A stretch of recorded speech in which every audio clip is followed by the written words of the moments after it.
I found this pub from Professor Layton and the Eternal Diva in real London. But how did I do it?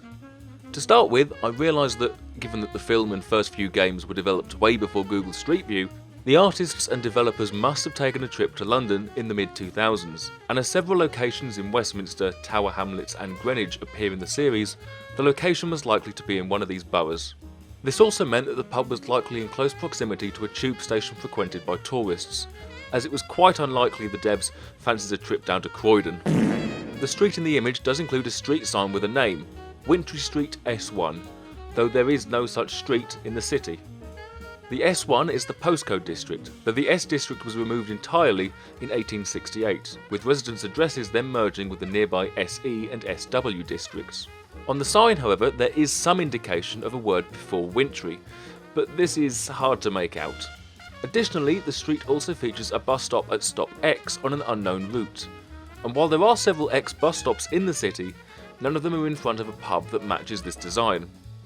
Finally, there is also an alcohol licence above the door, stating that the pub's landlords are Graham Lavery and Michael John Martin, but unfortunately I was unable to find any record of these two men running a bar in central London. Next though, I felt I should look to the architecture, and so I turned my attention to the windows. As most older buildings in London would not have long shop fronts, likely due to the enormous rent for wider buildings, I was able to determine that this pub was on the corner of two streets.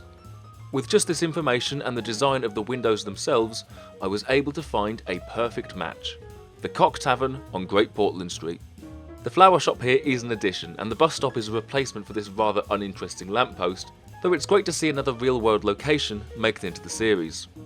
Today, the pub is run by the brewer Samuel Smiths, an independent brewery from Yorkshire, known for their traditional pub interiors and controversial rules within the building, such as no music, swearing, or mobile phones. Still, I had to check it out for myself and thought it was lovely. And so that's how